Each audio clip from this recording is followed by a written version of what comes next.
अगर मैं आपसे कहूं कि कांवड़ यात्रा में अब केवल शिव जी के भक्त नहीं बल्कि अल्लाह के भी भक्त आ चुके हैं, सवाल ये उठता है कि आखिरकार ये दो महिलाएं हैं कौन जो कांवड़ यात्रा वो भी बुरखे में कर रही हैं। और इनको देख करके बाकी सारे मुसलमान क्या बोल रहे हैं।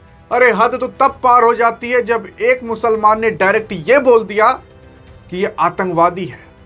सवाल ये उठता है कि क्या कोई अगर मुसलमान कांवड़ यात्रा करता है तो क्या वो आतंकवादी है। अरे मैं भी आपको दिखाता हूं कि वो आदमी कौन है और अब उसके ऊपर क्या एक्शन आपके योगी ले सकते हैं।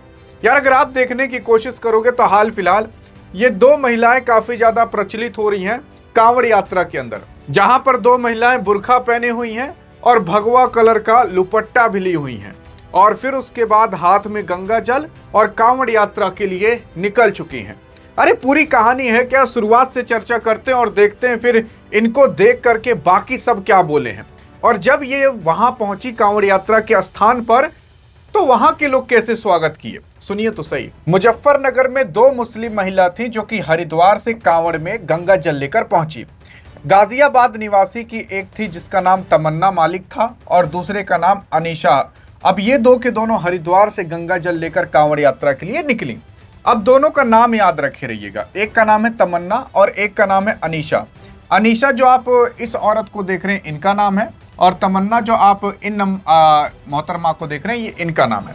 फिर उसके बाद मुजफ्फरनगर पहुंचने पर हिंदू संगठन के जो कार्यकर्ता हैं उनका स्वागत करते हैं। ऐसा नहीं करते कि तुम मुसलमान हो तुम हटो, तुम्हारा हक नहीं है, बल्कि जो हिंदू रहते हैं वो काफी खुशी से इनका स्वागत करते हैं। फिर उसके बाद सुनिए तो सही, तमन्ना मालिक और अनीशा ने बताया कि उन्होंने सनातन धर्म अपना लिया है। केवल ये कांवड़ यात्रा नहीं कर रही बल्कि ये दो के दोनों महिला हिंदू धर्म को भी अपना ली हैं। फिर उसके बाद जो तमन्ना मालिक हैं उन्होंने कहा, तमन्ना मालिक मतलब कौन, ये औरत। इस औरत ने क्या कहा, इस्लाम में महिलाओं को कोई भी इज्जत नहीं मिलती, इसलिए हमने सनातन धर्म को अपना लिया है। यहां पर कोई और नहीं बल्कि ये औरत कहती है कि जो इस्लाम है उसमें महिलाओं को कोई भी इज्जत नहीं मिलती, बुरखे के पीछे रखा जाता है, हमेशा दबा करके रखा जाता है। लेकिन सनातन धर्म में सबको आजादी होती है खुलकर जीने की और बाकी तमाम चीजें। यार अगर आप देखने की कोशिश करोगे तो ये बात कितनी सही है कितनी नहीं। अब देखो, किसी के जाति धर्म पर आप और हम कुछ बोल नहीं सकते। कई सारी महिला होंगी जिनको अपना धर्म अच्छा लगता होगा और अगर कुछ बोल दे तो उनको खराब भी लग सकता है। लेकिन ये कोई और नहीं बल्कि उसी धर्म की महिला बोल रही है और खुद कह रही है कि सनातन धर्म अच्छा है क्योंकि इसमें स्वतंत्रता मिलती है। इस्लाम धर्म के अंदर स्वतंत्रता नहीं मिलती, हम जी नहीं पाते। और मैंने खुद हिंदू धर्म अपना लिया है, सनातन धर्म अपना लिया है। और कांवड़ यात्रा के लिए ये दो के दोनों निकल चुकी हैं। अब सुनिए तो आगे, अब कहानी यहां से शुरू होती है क्योंकि अगर हम इस औरत के बारे में बात करने की कोशिश करें, अब ये औरत कौन है, ये वाला जो देख रहे हो यही औरत है। अब इसका नाम मैंने आपको बताया था, याद रखे रहिएगा, इनका नाम है अनीशा बानो। ठीक है, अनीशा बानो ने आरोप लगाया था कि उनके जो शौहर यानी कि उनके जो पति हैं उन्होंने 3 तलाक दिया था। जैसे मुसलमानों में अगर आपको तलाक देना है तो ऐसे तलाक तलाक तलाक बोल दीजिए, लगभग हो जाता है, तो 3 बार बोलना पड़ता है। तो 3 तलाक जो था वो इनको मिल चुका था, यानी कि तलाक हो चुका था। लेकिन एक बार फिर सोचिए, अगर किसी महिला का तलाक हो जाए तो वो क्या करेगी। मतलब नॉर्मली एक आदमी जो है वो तो अपना जी खा पी सकता है कमा करके, लेकिन एक औरत क्या करेगी जिसने कभी कमाया ही ना हो और उसको तलाक मिल जाए, उसके बच्चे कहां पर जाएंगे। तो ये हो चुका था इस औरत के साथ। अब इस औरत की मजबूरी थी कि सामने वाला जो कहे वो करना पड़ेगा। अब देखिए सामने वाला मजबूरी का कैसे फायदा उठाता है, सुनिए सही। अभी अगर आपके रोंगटे ना खड़े हो गए ना तो आप खुद क्या कहिएगा। उन्होंने मीडिया में इंटरव्यू देते हुए बताया कि उनके जो ससुराल वाले थे और जो उनके पति थे उन्होंने दोबारा से शादी करने के लिए जोर मारा, लेकिन उसके साथ एक शर्त रखी। और वो शर्त आप सुनना चाहोगे क्या है। वो शर्त है शारीरिक संबंध बनाना, किसी और के साथ नहीं बल्कि ससुर के साथ। ये शर्त रखी गई थी और सबके सामने। ये हाल है अभी इन सब लोगों का। और ये सब सुनने के बाद कौन चाहेगा कि ये धर्म हम अपनाए रहें। अब मैं ये नहीं कह रहा कि मुसलमानों का धर्म खराब धर्म है, बहुत अच्छा धर्म है यार।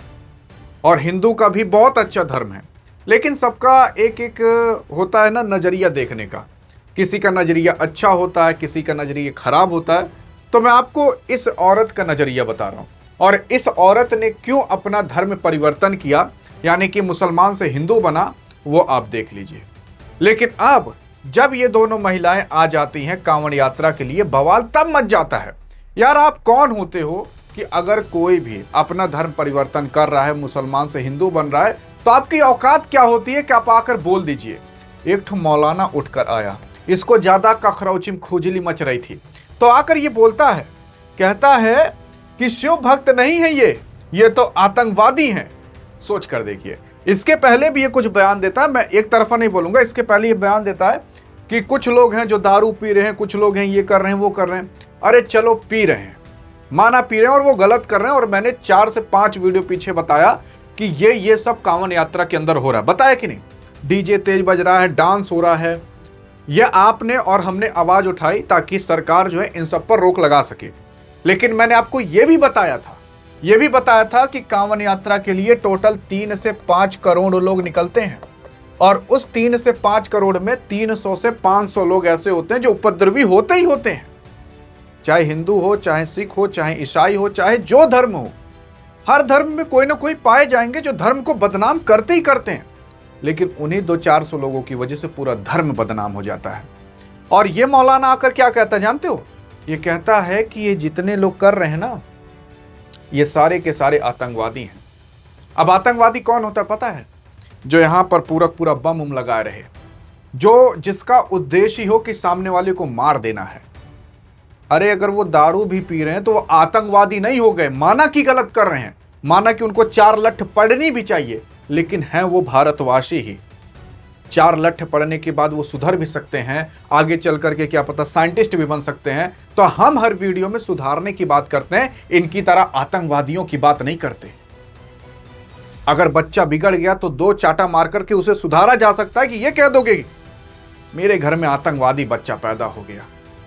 सच्चाई ये है। और ये मौलाना, इसकी औकात क्या होती यार कि ये बोल दिया हिंदू धर्म में ये आतंकवादी हैं। और इसका खून तब खौला जब इसने 2 औरतों को देख लिया कि ये 2 के दोनों अब हिंदू धर्म में जा रही हैं और कांवड़ यात्रा कर रही हैं। सोचो। अब यार मैं देखो जातिवाद या धर्म पर नहीं आ रहा हूं, लेकिन जो हो रहा है वो बता रहा हूं कि क्या हो रहा है अब इन सब चीजों में। अब इस बंदे के ऊपर जो मौलाना था, इसका नाम रशीदी था, तो इसके ऊपर एफआईआर करने का भी आ चुका है। भैया एफआईआर इनके ऊपर जल्दी से करो। और ये भी कहा जा रहा है कि ये जो दोनों औरत थी, इनके जो पति थे, ये कह रहे हैं जब तक इसको गिरफ्तार नहीं किया जाएगा तब तक हम जाएंगे नहीं। और करना भी चाहिए यार। अब आतंकवाद की बात कहां से आ गई? आतंकवाद की बात कहां से आ गई? अरे माना कि 2-4 लोग चंट हैं, खराब हैं, आतंकवाद तो नहीं है यार। आतंकवादी कौन होते पता है आपको? पाकिस्तान में जो बम लेकर आते हैं भारत के अंदर और कई लोगों को मार देते हैं, भारतीय सैनिक को मार देते हैं, वो आतंकवादी हैं। ये क्या भारतीय सैनिक को मारने जा रहे हैं या किसी आदमी को मारने जा रहे हैं? सच्चाई ये है भैया। अब आंखें खोल लीजिए और देख लीजिए। बाकी अब देखते हैं आप अपनी क्या राय रखते हो। अगर आपने अपनी सटीक कोई राय रखी जो दिल को छू जाती है तो आपके कमेंट को हार्ट भी दे दिया जाएगा और पिन भी कर दिया जाएगा। बाकी हाँ, अधिक जानकारी चाहिए तो इस वीडियो में मिलते हैं। तब तक के लिए जय हिंद, जय भारत।